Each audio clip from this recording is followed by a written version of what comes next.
Alhamdulillahirabbil alamin. Wassalatu wassalamu ala asyrafil anbiya'i wal mursalin. Sayyidina Muhammadin wa ala alihi washabihi ajmain. Amma ba'd. Alhamdulillah, puji syukur kita panjatkan kehadirat Allah Subhanahu wa taala. Allah yang senantiasa melimpahkan bimbingan dan petunjuknya, melimpahkan rahmatnya dan juga hidayahnya kepada kita semua.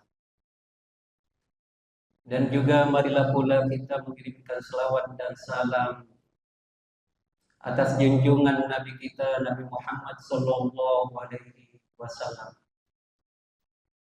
Nabi yang diutus di muka bumi ini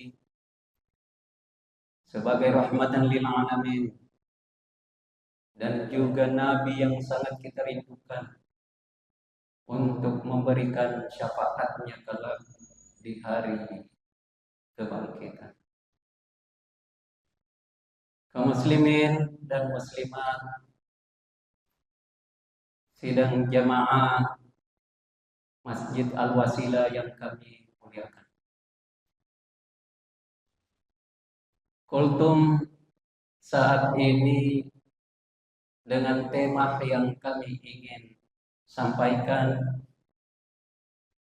adalah etika pergaulan sosial di dunia nyata dan dunia maya. Ada maya di sini, tapi bukan maya itu yang saya maksud. Tema ini terinspirasi dengan mata kuliah yang selalu ditugaskan kepada saya di Fakultas Syariah dan Ilmu Hukum Islam, yaitu studi budaya lokal.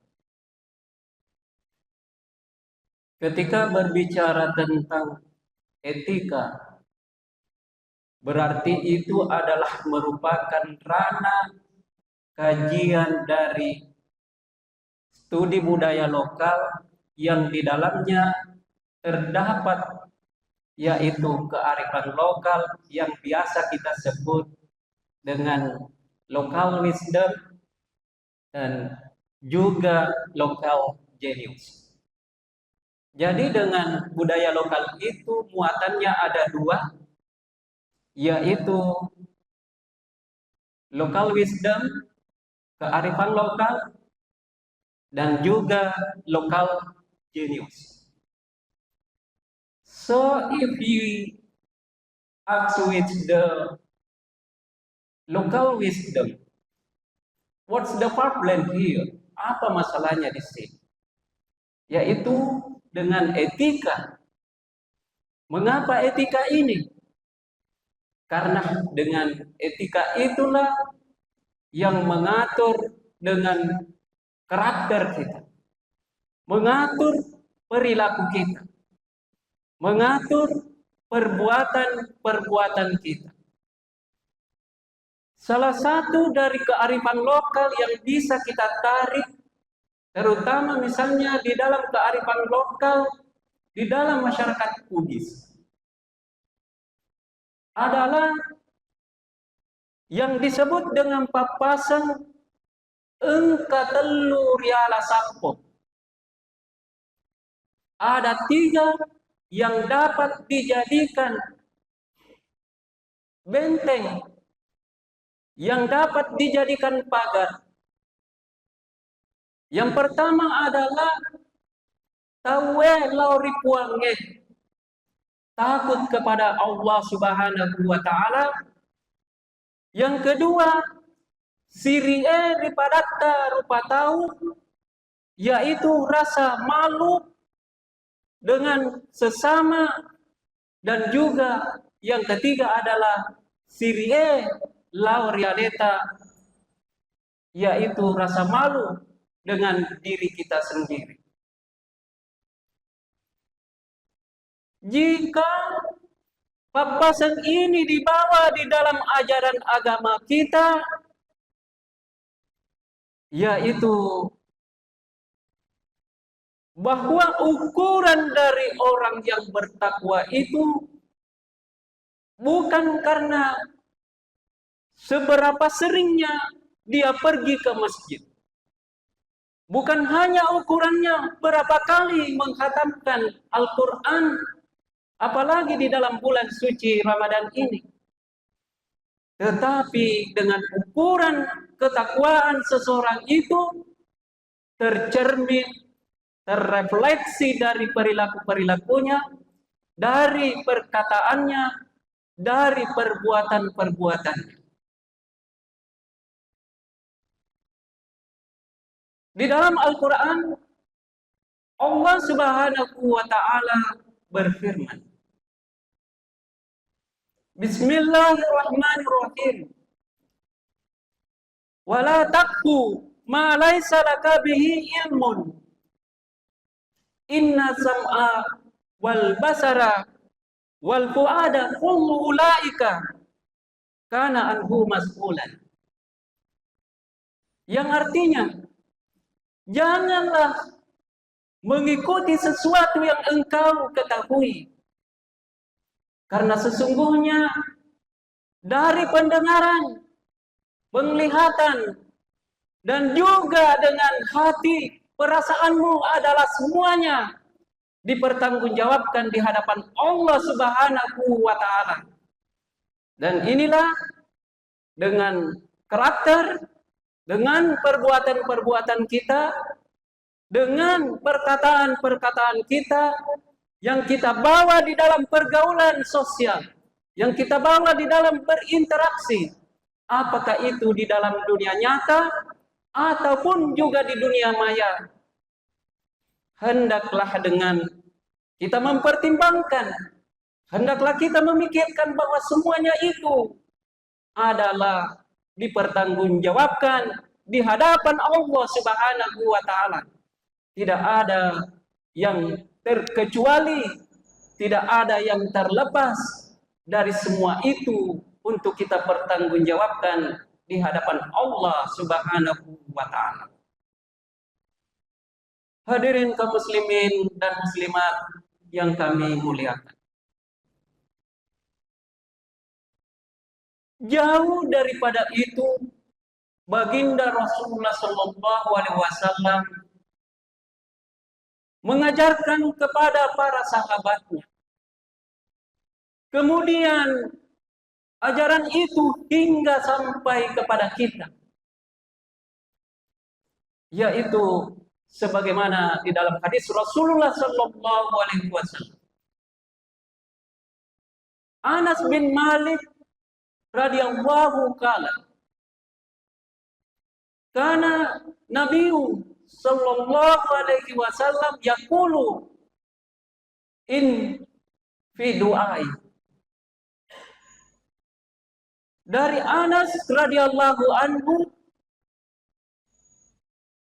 Rasulullah Sallallahu Alaihi Wasallam bersabda, berkata di dalam doanya, Allahumma inni as'alukal huda wa tuqa wal afafa wal ghina. Ya Allah, berikanlah kami mohon ya Allah dengan huda, kami mohon dengan petunjuk, kami mohon dengan tuqa, sifat-sifat tuqa, yaitu ketakwaan. Kami mohon kepadamu ya Allah dengan sifat al-afafa dan juga sifat-sifat ghina. Mengapa kita semua sangat penting untuk kita memohon dan meminta kepada Allah Subhanahu wa Ta'ala dengan huda, petunjuk. Karena ketika dari suatu perbuatan yang kita lakukan, yang kita wujudkan, selama kita memohon dan meminta kepada Allah Subhanahu wa Ta'ala dengan petunjuknya, berarti itu menandakan bahwa kita mengharapkan keridaan Allah, kita mengharapkan dengan rahmatnya Allah Subhanahu wa Ta'ala, lebih-lebih dengan keberkahannya dari perbuatan yang kita lakukan itu. Kemudian kita mengharapkan dengan sifat takwa, ketakwaan kepada Allah Subhanahu wa Ta'ala. Kita memohon dengan ketakwaan. Apalagi misalnya saat ini, dengan kita diperhadapkan dengan yaitu teknologi modern, sehingga dengan sendirinya peradaban manusia yaitu berada di era modern yang sangat akrab dengan teknologi. Tetapi dengan teknologi itu, terutama misalnya di akun-akun Facebook kita, terutama di akun WA kita, di Instagram, dan juga mungkin di TikTok, kita tidak sadar kadang-kadang kita mengirim berita-berita, kita menyampaikan informasi-informasi yang belum tentu benar. Kemudian kita mengirim pesan, sadar atau tidak sadar, mungkin dengan pesan yang kita sampaikan itu adalah menyinggung, melukai, dan bahkan mungkin ada yang tersakiti dari pesan-pesan yang kita sampaikan itu. Disinilah pentingnya dengan ketakwaan itu, disinilah dengan pentingnya huda, apalagi di dalam bulan suci Ramadan ini. Kita harus menjaga, kita harus menahan diri kita dari hal-hal yang dapat mengurangi dari sahnya puasa kita itu sendiri. Jangan sampai misalnya kita membuka Facebook, secara tidak sengaja kita melihat sesuatu yang tidak boleh dilihat di bulan Ramadan ini. Termasuk misalnya pornografi. Ini yang sangat berbahaya, yang bisa menyebabkan mengurangi dari pahala, dari sahnya ibadah puasa kita ini. Makanya kita harus menahan diri, termasuk dengan menahan hawa nafsu kita, baik di dalam perkataan, perbuatan, maupun juga mungkin pesan-pesan yang kita kirim melalui WhatsApp ataupun dengan di Facebook yang kita posting itu. Hadirin kaum muslimin dan muslimat, jamaah salat duhur yang kami muliakan.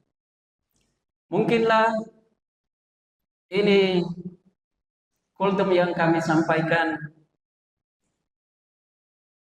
Intinya dari kultum ini sebagai satu kesimpulan adalah kami menarik dari salah satu hadis baginda Rasulullah Shallallahu Alaihi Wasallam.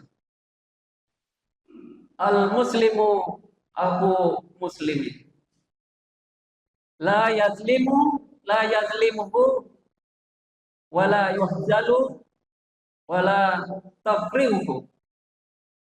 At-taqwa hahuna, at-taqwa hahuna, at-taqwa hahuna. Yang artinya bahwa kita sebagai orang muslim adalah bersaudara antara satu dengan yang lainnya. Maka janganlah saling menzalimi. Apalagi dari perbuatan-perbuatan kita, dari perkataan-perkataan kita, dan pesan-pesan yang kita sampaikan secara online ataupun di dunia maya. Dan janganlah kita untuk saling meninggalkan, tega melihat di antara saudara-saudara kita, dan juga janganlah kita saling merendahkan, menghina antara satu dengan yang lain. Karena dengan takwa itu adalah ada di dalam dada kita, ada di dalam hati kita. Dengan takwa itu adalah melalui karakter-karakter kita, melalui perbuatan-perbuatan kita, melalui perkataan-perkataan kita. Mudah-mudahan ada manfaatnya. Allahu muwafiq aqwamit thariq. Assalamualaikum warahmatullahi wabarakatuh.